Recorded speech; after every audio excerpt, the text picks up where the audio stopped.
You are the sages of Naimisharanya yourself, Sutta Goswami yourself, and all the personalities of the subjects that you discussed. And you're also Pariksit Maharaj, Sukadeva Goswami, Vyasadeva. Please, all of you, shower your mercy on us so that whatever you're telling us directly, we can realize and be free from belief in the illusory energy. Okay. And I, me, and mine. All right, so we're just going to hear just a few words from Prabhupada from the purport, and then we're going to go to verse number 2. Because verse 1, 2, and 3 are the prelude of all these volumes. And then 4 starts the history. Tells how Srimad Bhagavatam came about, what it's all about, why it's all about. So here in the purport, Prabhupada writes, the purpose of hearing this purport from him is to get a grasp on the ungraspable. I'm not speaking about Krishna. I'm speaking about this material world. We can't grasp it because it doesn't really have any reality. Okay. Srimad Bhagavatam is the narration of the Swarup of the Lord manifested by his internal potency. And this potency is distinguished from the external potency which has manifest the cosmic world, which is within our experience. Srila Vyasadeva makes a clear distinction between the two in this sloka. We'll see where in a minute. Sri Vyasadeva says herein that the manifested internal potency is real, whereas the external manifested energy in the form of material existence is not real. Does anybody remember how it was said that even the demigods are put into illusion by him regarding the mirage of the material world, like seeing fire in the water and water in the fire and water on the land, which is all representations of nothing but the interaction of the three modes of nature and its constant fight for supremacy between goodness, passion, and ignorance. So now Prabhupada's going to talk about the mirage. The external manifested energy in the form of material existence is only temporary and illusory, like the mirage in the desert. Water. In the desert mirage, there is no actual water. There is only the appearance of water. Real water is somewhere else. The manifested cosmic creation appears, doesn't it? Hey, that looks pretty real to me. But reality, of which this is but a shadow, is in the spiritual world. Thank you for coming. I've been waiting 4 hours, counting the seconds. Absolute truth is in the spiritual sky, not the material sky. In the material sky, everything is a relative truth. It appears true to something else. That is to say, one truth depends upon something else. This cosmic creation results from interaction of the three modes of nature, and the temporary manifestations are so created as to present an illusion of reality. Like, in modern times there's, AR, VR, and so there's also holograms. It looks like a lion is walking into the room, but really there's nothing there.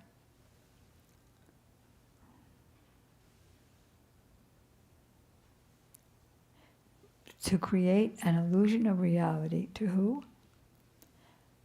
To the bewildered mind of the conditioned soul, who appears, we also appear and disappear in different species of life, including the higher demigods, the humans, and animals, worms, amoeba. In actuality, there's no reality here. This body is not real. It's just what? Dust thou wert, dust thou beest. The body is just dust. With the soul inside the body, it looks like it's growing and dancing. But it's all due to the soul inside that it appears to have life. Like, for example, I have this body. It's because the body is in the sweater that the sweater dances. Otherwise, as soon as you take the sweater off of me, it's just flat or mushy looking, depending on who's folding it or throwing it. Okay.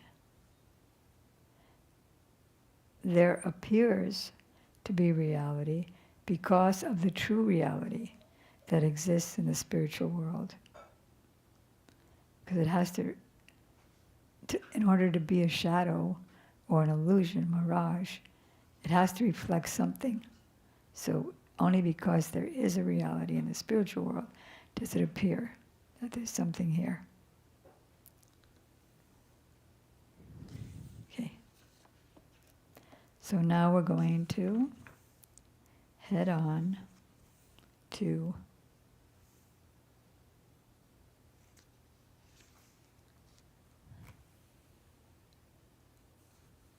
verse 2. So this is the second verse of the preamble by Srila Vyasadeva, the compiler and author of all the Vedic literatures. So, Dharma prochtita kaita vocha paramo nirmasaranam satam vedyam vastavachamastu shivadam tapatrayona Srimad Bhagavate Mahamuni Krite Kimba Parayarishvara Sadhyo Vidyavaru Kritipi Shushu Shubhe Takshanat. Takshanat means by hearing the Bhagavatam, you get very quick advancement. Completely rejecting all religious activities which are materially motivated, this Bhagavad Purana propounds the highest truth, which is understandable by those devotees who are fully pure in heart. Means without envy. Nirmatsaranam satam. Who are pure and nirmatsaran, not envious. So, all conditioned souls have one degree or another of envy, and therefore we have one degree or another of misunderstanding. This is very interesting. The highest truth is reality, distinguished from the illusion for the welfare of all. What's that? The highest truth is the reality, distinguished from the illusion for the welfare of all. That's why we have the Bhagavatam. For the welfare of all. That's why we want to get it out there, as they say. What does that truth do? What it does is, it uproots the threefold miseries. Thank you for asking. This beautiful, imagine, just a book with words in it, uproots the threefold miseries. Miseries of the body, mind, other living entities, and material nature, just by this book, which I forgot to do at the beginning. Oh, Prabhu, you're not a book. This beautiful Bhagavatam, compiled by the great sage Vyasadeva in his maturity, is the last thing he wrote, is sufficient in itself for God realization. What is the need of any other scripture? As soon as one attentively, but in order to understand the Bhagavatam, we need corollary scriptures like the Goswami's books and so on. Vishwanath Chakrabarti Thakur, Jiva Goswami, Rupa Goswami, then that helps us to understand. As soon as one attentively and submissively, that's the trick. If we're really hearing, we know how to act. But if we're hearing and our mind is all over the place, then I'm not really hearing. Because it says one who's submissively and attentively hears the message of the Bhagavatam by the culture of knowledge of the Supreme Lord. By this culture of knowledge. What's the culture of knowledge? Submissively and attentively hearing. That's it. We find that the sages of Naimisharanya, who will be meeting in 2 verses from now, they are addressing the speaker who they're asking questions to. Because you are submissive, your spiritual teachers have bestowed upon you all blessings. Therefore, we know that you're the right person to hear from. So as soon as one attentively and submissively hears the message of the Bhagavatam, in which case it doesn't always matter how many years or days someone's been hearing, because somebody could be hearing for almost 60 years like myself, but not submissively or attentively. And somebody could be hearing for 1 or 2 years, and because of their past spiritual pious merits, they're hearing attentively and submissively. They will make more advancement. And then the Supreme Lord will become established in the heart. That's what we need, what we want. I have a question. Yes.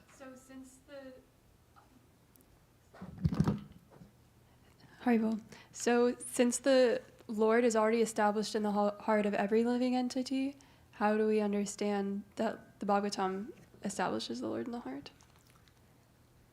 Yes. So in the Bhagavad Gita, Krishna says that I am the Supreme Lord situated in everyone's heart, and from me comes knowledge, remembrance, and forgetfulness. I know past, present, and future, and what that living entity is going to do, and what he did do. And I know all living entities, but me, no one knows. So we read that in the Bhagavad Gita, and then we hear this, that by submissive and attentive reception to this Vedic literature, one becomes free from shoka, moha, bhaya, or lamentation, illusion, and fear, and the Lord becomes established in his heart, because that means he manifests in his heart. He's always there as our best friend, but we are not aware that he's there, we don't care that he's there, and we just neglect him and do what our mind tells us. Does that answer it? Yeah. Okay. So then we come to verse 3. This is still Vyasadeva speaking. And then he's, now by this prelude, he's introducing other speakers. O expert and thoughtful men, he's speaking to the world out there, relish Srimad Bhagavatam. If you're thoughtful, there's a book, 7 Habits for Highly Effective People. So this is, oh expert, if you're going to be really expert, and you're really going to be thoughtful, here's the one thing to do. Then you can do the other 7 later. as a matter of what you'll automatically know to do. O expert and thoughtful men, relish Srimad Bhagavatam, the mature fruit of the desired tree of Vedic literatures. It emanated from the lips of Sri Sukadeva Goswami. Therefore, this fruit has become even more tasteful, although the nectarian juice was already readily relishable for all, including liberated souls. So the Bhagavatam is good if you're a conditioned soul, if you're a liberated soul. And the Krishna book, Prabhupada's Krishna book, which he dictated, well, it was one of the very first books he dictated back in 1969-ish. He said, whether you're a materialist or you see Krishna and Radha as ordinary girl and boy, whatever the case may be, however you're going into this book, or if you're liberated and you realize them, whatever you are going into, it's good for you. Brings you up to the next stage. So this gives increasing taste and relish to everyone, including liberated souls. So what does it mean that this fruit has become more tasteful, although this nectarian juice was already relishable for all, but still is becoming more tasteful? All right, so the analogy is that a parrot, because Sukadeva Goswami was originally the parrot of Srimati Radhika, and now he's speaking the Bhagavatam. So a parrot bites into a mango. Now, mango is already known as the king of fruits, unless it's artificially made, like it's sour, or it's the hairy kind, or it's not ripe yet. But otherwise, it's the king of fruits. But it's already tasteful, it's already relishable for all. But when the parrot bites into the mango, it gets more tasteful. Similarly, the reciting of the Srimad Bhagavatam. So the Vedas are compared to a desire tree because they contain all things knowable by man, not the speculation of the scientists or the geologists. They deal with mundane necessities as well as spiritual realization. Social, political, religious, economic, military, medicinal, everything is there. And it gradually elevates.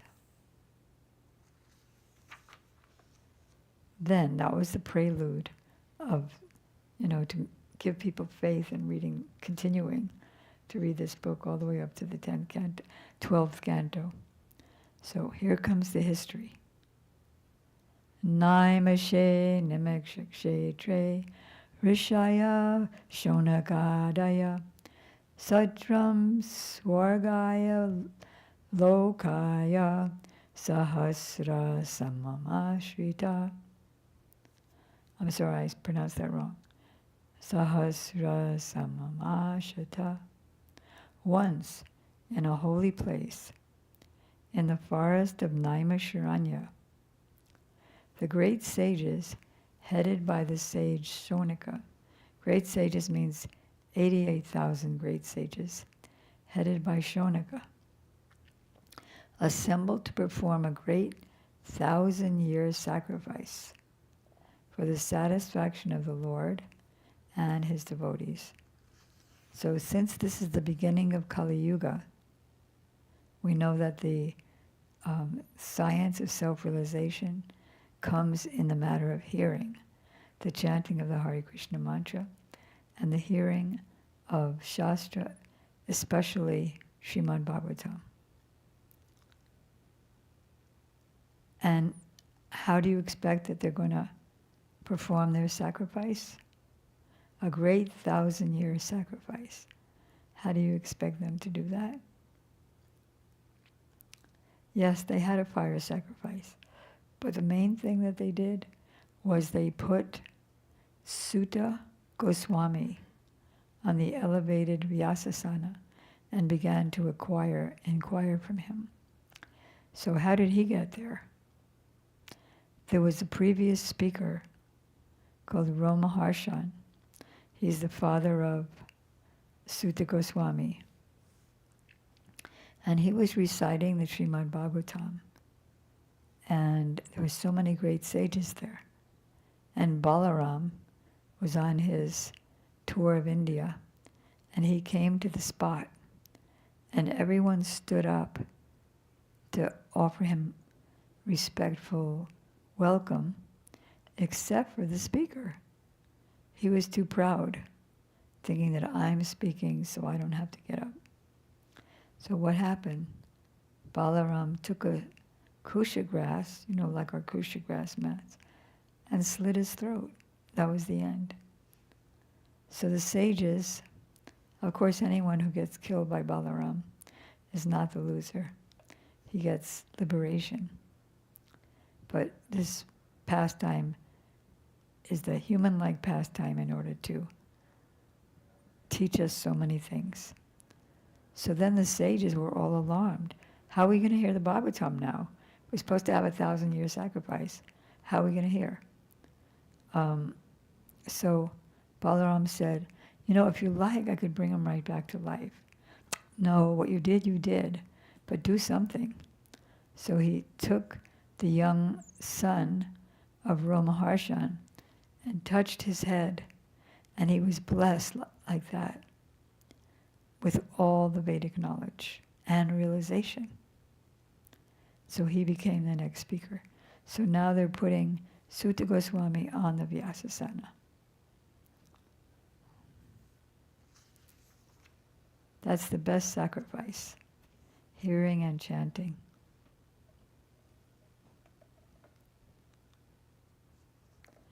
So Prabhupada writes in his purport,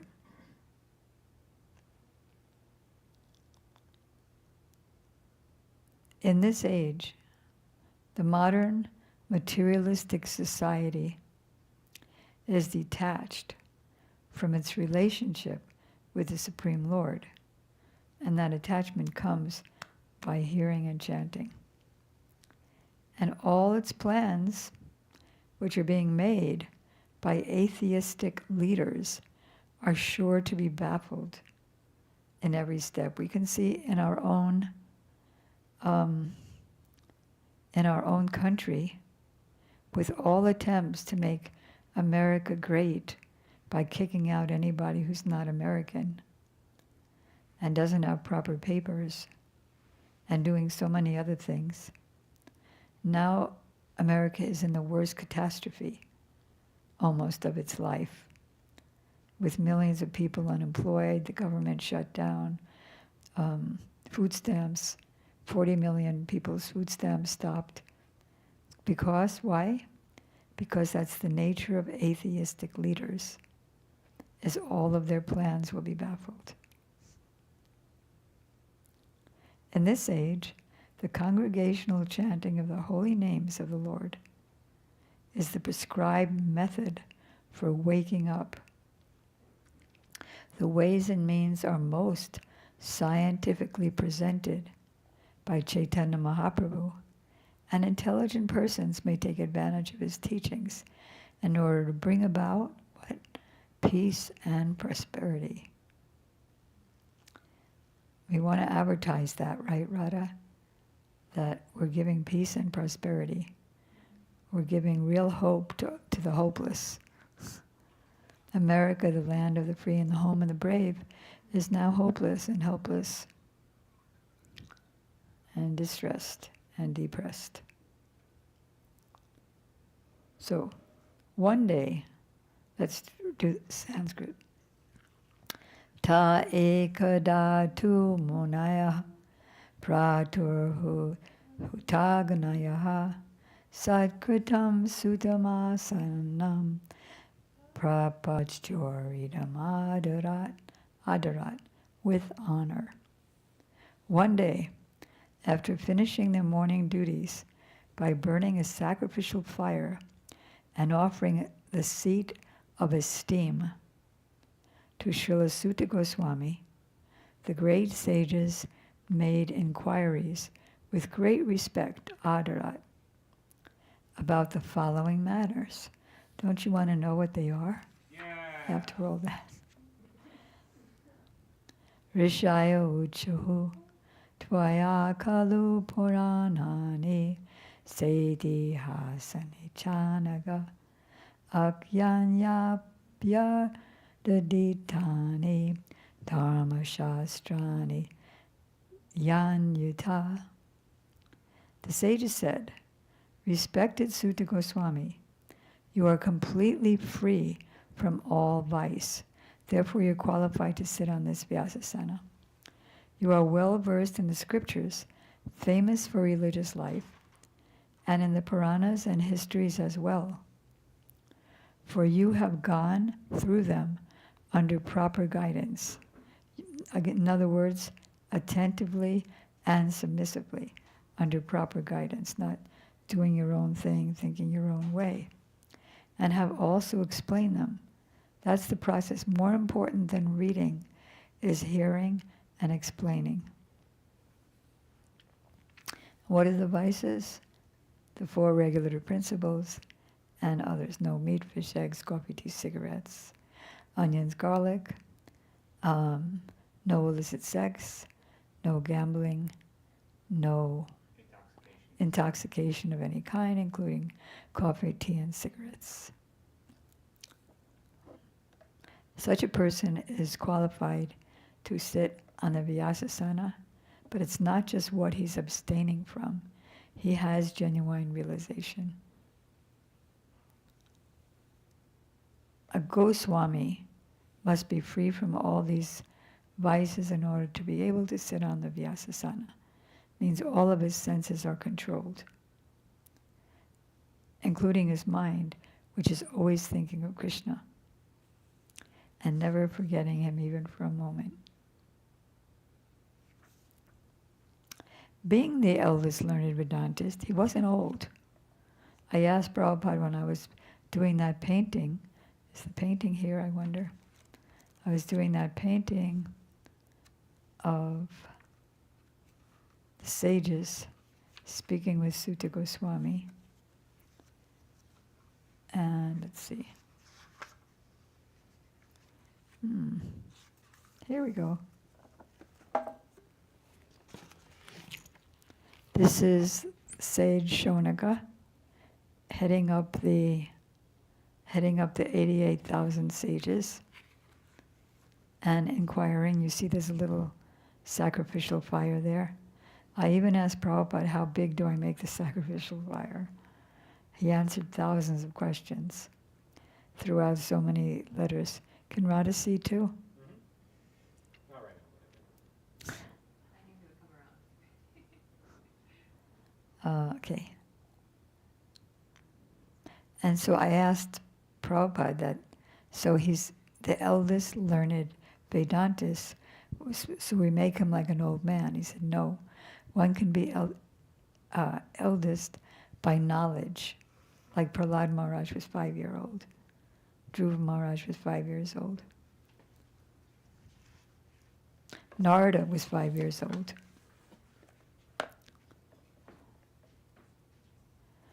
Being the eldest learned Vedantist, O Sutta Goswami, you are acquainted with the knowledge of Vyasadeva, who is the incarnation of Godhead, and you also know other sages who are fully versed in all kinds of physical and metaphysical knowledge. Vetatam somya tat sarvam tatvatas tadanugrahat Bruyu snigdasya shishasya guravo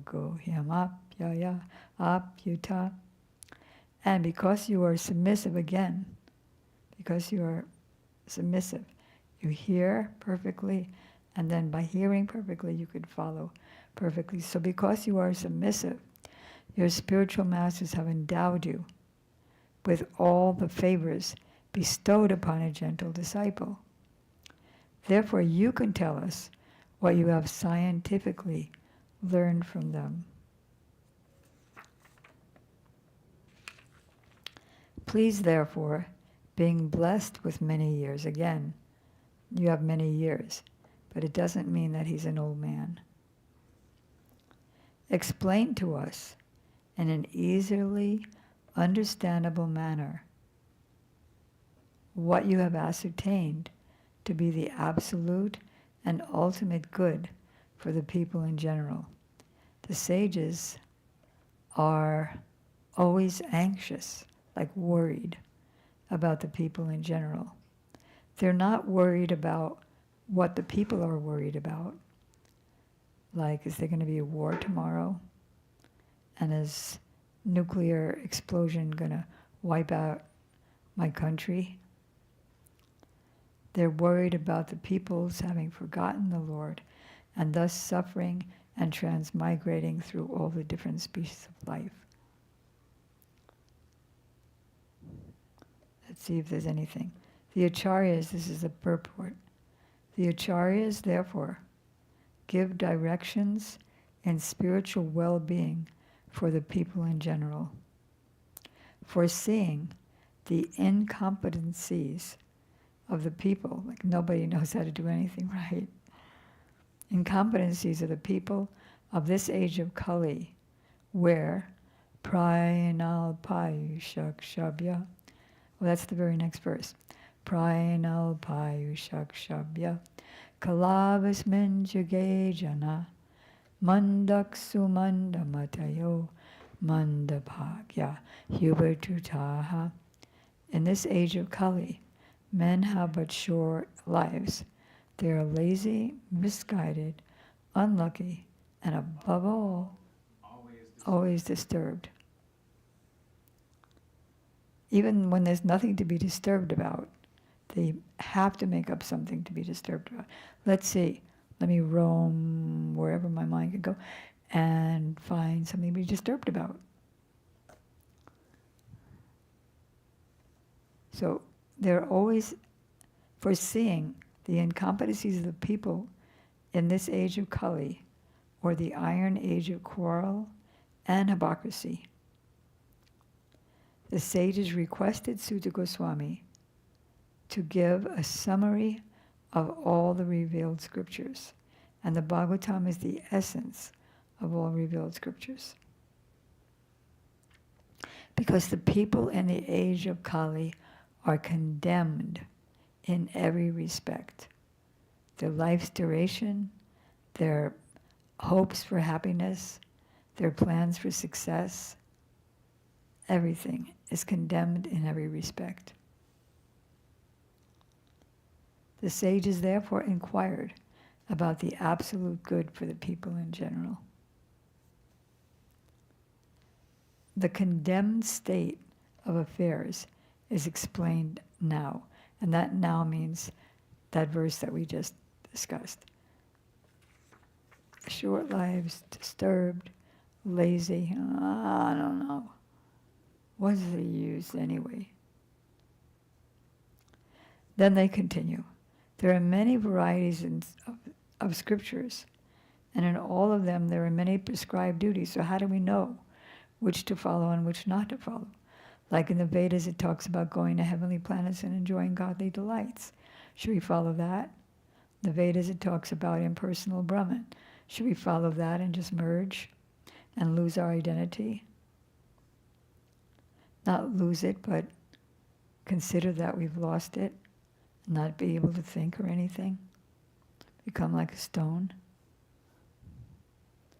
And this is learned after many, many years of study in the various divisions. Therefore, O sage, time is short now. Kali Yuga is beginning. Please select the essence of these scriptures and explain it for the good. And what did he explain? Srimad Bhagavatam. and explain it for the good of all living beings, that by such instruction their hearts may be fully satisfied. Supersediti, fully satisfied. Their hearts, not the body or the mind, the hearts, the soul, the self. All blessings upon you, O Sutta Goswami. You know for what purpose.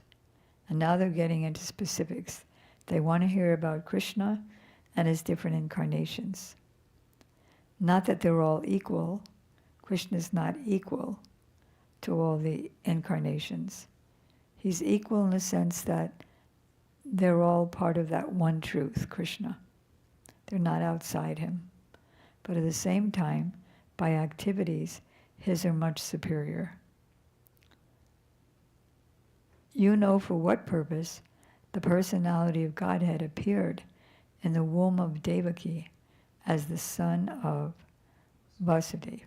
So now we know that that's only a partial Krishna, the one who appeared in the womb of Devaki as the son of Vasudeva, because he didn't take birth, so he wasn't really the son. A son is somebody who takes birth. But Krishna just appeared like Vishnu from the womb of Devaki. And then they prayed to him as the Supreme Lord. It's amazing how, all universes come out of your abdomen. And so what's amazing is that you came out of my abdomen. So, but now it's just beginning like this, but the higher truth will be revealed later. O Sutta Goswami, we are eager to learn about the Lord and his incarnations. Please explain to us those teachings imparted by the previous masters or acharyas, for one is uplifted both by speaking. You'll benefit, Sutta Goswami. One is benefit by speaking it and by hearing it. Unless one is thinking that I'm speaking it. Understand the difference? If I'm thinking that I'm speaking it, this is my knowledge, I don't really benefit so much. But if I'm thinking I'm just repeating like a parrot the words of my disciplic succession, what I've learned from them by their mercy, and whatever I can say by their mercy, then I benefit so much. Living beings who are entangled in the complicated message. You know what happened a few years ago? We were in Hollywood. Our temple was in Hollywood. And unlike this place, which is iguana-free, there were so many iguanas, and they were taking Tulsi whenever they could. And there were no guards, as a trampoline. Can you imagine? And eating her up. So we built this big house of mesh. You know mesh? And then a little baby iguana was trying to get into the mesh, and he died in the mesh. So now we're in the entangled in the complicated meshes of birth. And he was all mangled, because at the bottom of the mesh, it was like a bunch of mesh. It wasn't even, when it's straight. And if I can't get in, I can't get in. But he thought he'd get through the bottom, which was just a bunch of mesh. And he got mangled. That's how it is. That's how it is in the material world.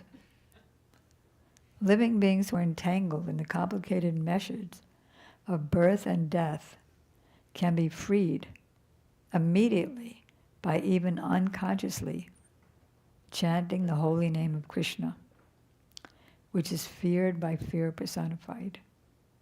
Feared by fear personified. is the holy name of Krishna.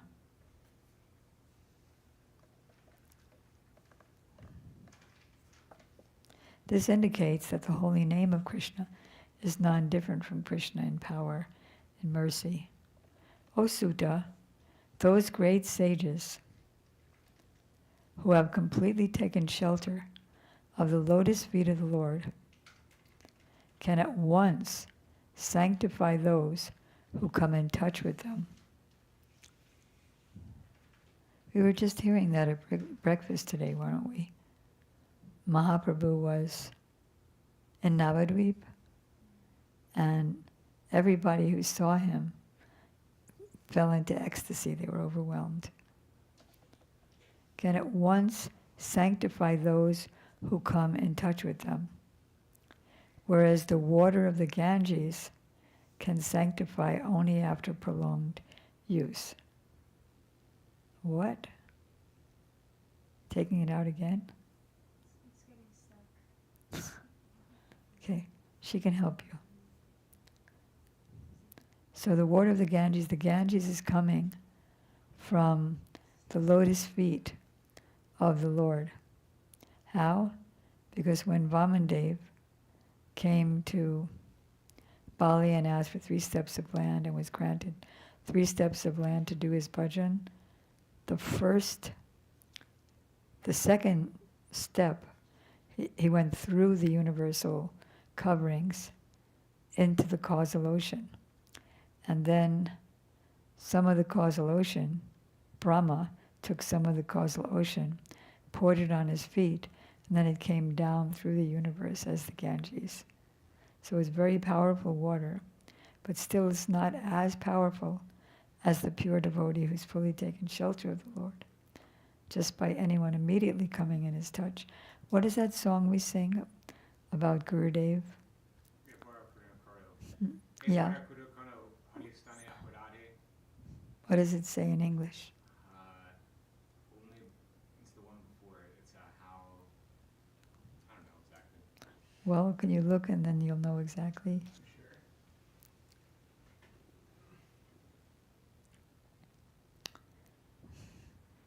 Simply by seeing you, all sins go far away. That's it. Only after touch. Somebody pass me the mic.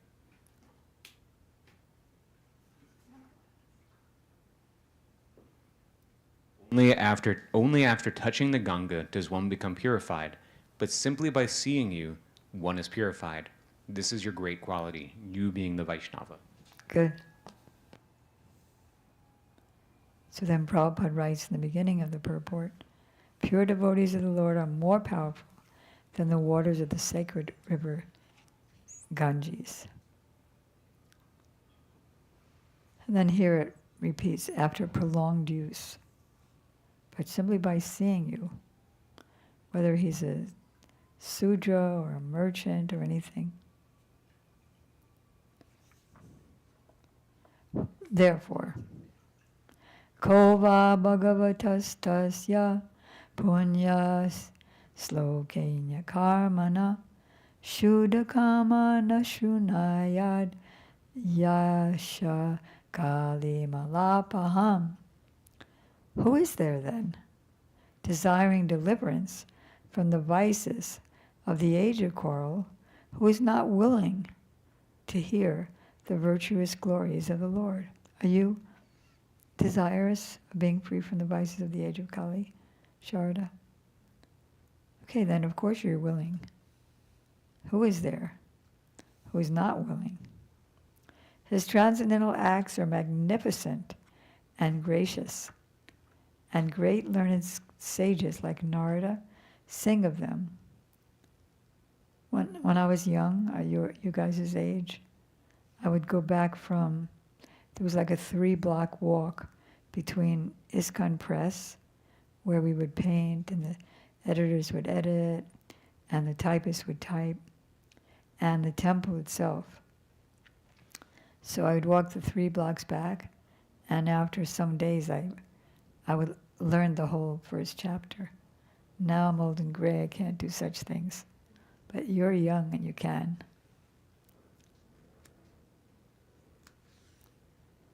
His transcendental acts are magnificent and gracious, and great learned sages, like Narada, sing of them. Narada became so powerful, so transcendental, just by roaming the earth and doing nothing but chant the glories of the Lord, that he became the famous Narada, who now can travel all over the universes, universes, and the spiritual world without any obstacle, continuing to chant. That's the power of chanting and hearing. Is Narada considered like what's the word, a sadhana siddha or nitya siddha? He's Nitya Siddha and Sadhana Siddha. He's Nitya Siddha because his source is Madhu Mangal, Krishna's funny coward friend. Madhu Mangal expands to Narada and to Srivas Pandit in Mahaprabhu's Leela. But he goes through the act of being a Sadhana Siddha. That is, he did something wrong and he was cursed and he became a Gandharva in the heavenly planets. I'll have to look that up. And then he was cursed because he was hanging around with all the heavenly women. And then he was cursed to be born as the son of a maidservant. You know that history. So he was, but then he was detached now. So when his mother died, he left for the jungle. So yeah. So, and also, Gurudev said, he is a real Dikshit. He's the one who, he really has Diksha. When you really have Diksha, and Diksha, transcendental knowledge, realized knowledge, and Ksha, all your sins are washed away, you can do that too. Because a pure devotee has all 8 mystic powers. One of them being that he is lighter than air. You just go. You want to go? I'm not sure. I'm attached to my home and my this and my that. I'm not sure I want to go. Prabhupada said, if I ask you,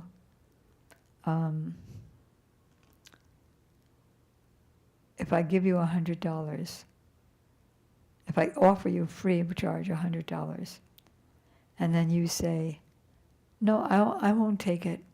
I'd rather work for it $10 at a time. That's not so smart, but that's how we are. Like who's a perfect example?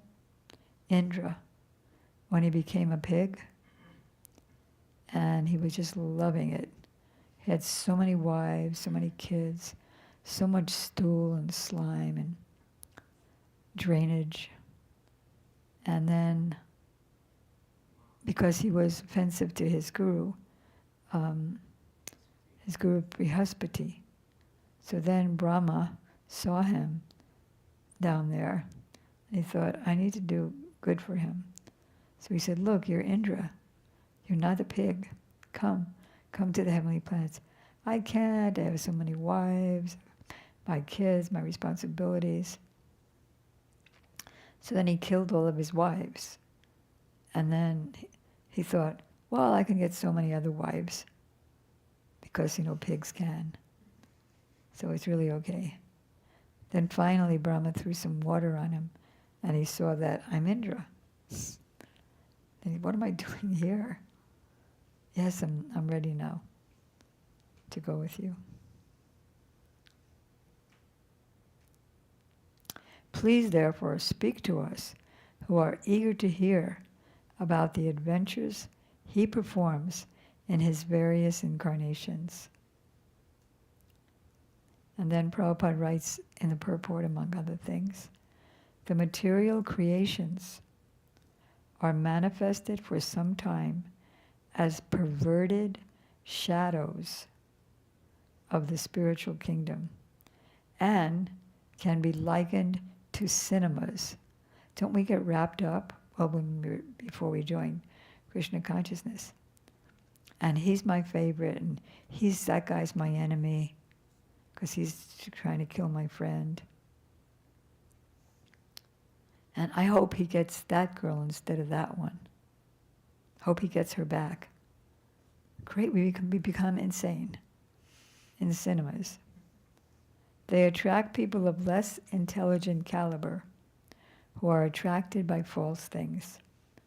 Such foolish men have no information of the reality, and they take it for granted that the false material manifestation is the all in all. More intelligent men are guided by the sages and the Vedas. So I guess this is a good place to stop. And they ask a few more questions. Whoa, actually.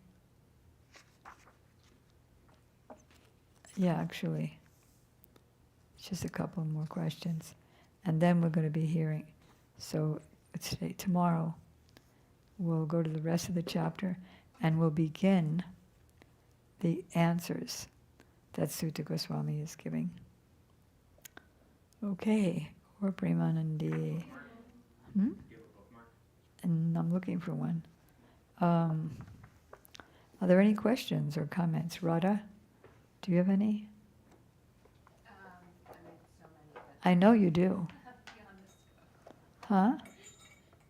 They're beyond what I need help with, beyond the scope of this class. Say that again? I said the help I need and questions I need answered are beyond the scope of the class. Beyond. I really appreciated Raga's. That was a good one, though. Appreciated what? I appreciated Raga's question. That was a good one. Is he Nitya Siddha or Sadhan Siddha? You know, the question about if we already have it in our heart, how does the book interpret it? Oh yeah, that's a good question. Okay. No questions from anyone? Krishna Chandra? I'm just ready to keep reading. Eager to keep Yeah. going. Good. That's the price for getting advancement, is eagerness. Well, here, I have a question on practicality. I think, especially when it comes to the Bhagavatam, I get very overwhelmed just thinking about it, because it's, sorry. When it comes to books in general, right? Everyone's always giving me a new book, and I mean, I came back with 20, and I get very overwhelmed about going back to the Bhagavatam specifically, and how to refresh it. And what's your suggestion for keeping a regular Bhagavatam practice reading? And should we try to go through it chronologically, or with some other kind of focus, or just as we feel inspired? I think as you feel inspired. Like you can go and read about Lord Nrsingadev and Prahlad. Or you can go and read about Lord Vamandev, from whose feet came the Ganges River. It's nice to go chronologically, but it's not essential. You look a little not... I was just thinking about it because as I was gone, I was reading a lot of Gurudev books and sort of so many books. There's so many, and they're really high, and so then I get kind of float away. And it's like, how often should I come back to the Bhagavatam and the Gita and sort of the... Be back. You can also read other books, but always be back, because we need a very strong foundation. Otherwise we fall through the ground if it's not a strong foundation. Gita, Bhagavatam. And at what level or what stage do you think the devotee is ready to get into the Chaitanya Charitamrita? Any stage. Thank you. It's very beautiful. It's full of essence. It's full of beautiful pastimes. And it also helps us to understand the Bhagavatam. They all help us understand each other. Now the Gita is the preliminary. Bhagavatam is the postgraduate study, and Chaitanya Charitamrita is the postgraduate study of Bhagavatam. But you can take it any time, and it'll help you understand the Bhagavatam.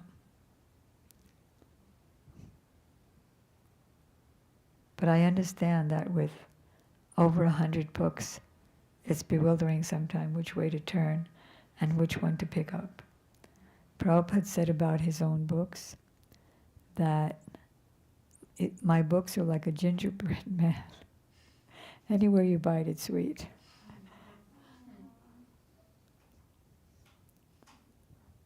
And gradually, all the books start making more sense. And then gradually, when you're hearing some class, oh yeah, I remember that, I read that. So yet now by hearing this, let me get a little more clarity on that. Okay. Gaur Premanandi, Hari Hari Bol. Srila Prabhupada ki jai, Srila Gurudev ki jai. Srimad Bhagavatam ki jai. Hare Krishna, Krishna Krishna, Hare Hare. Hare Rama, Rama Rama. Nitai Gaura Hari Bo, Hari Bo, Hari Bo Gaura. Nitai Gaura Hari Bo, Hari Bo, Hari. And I just remembered when we were just chanting that I have two announcements to make. One is, let me see. Okay, the live stream.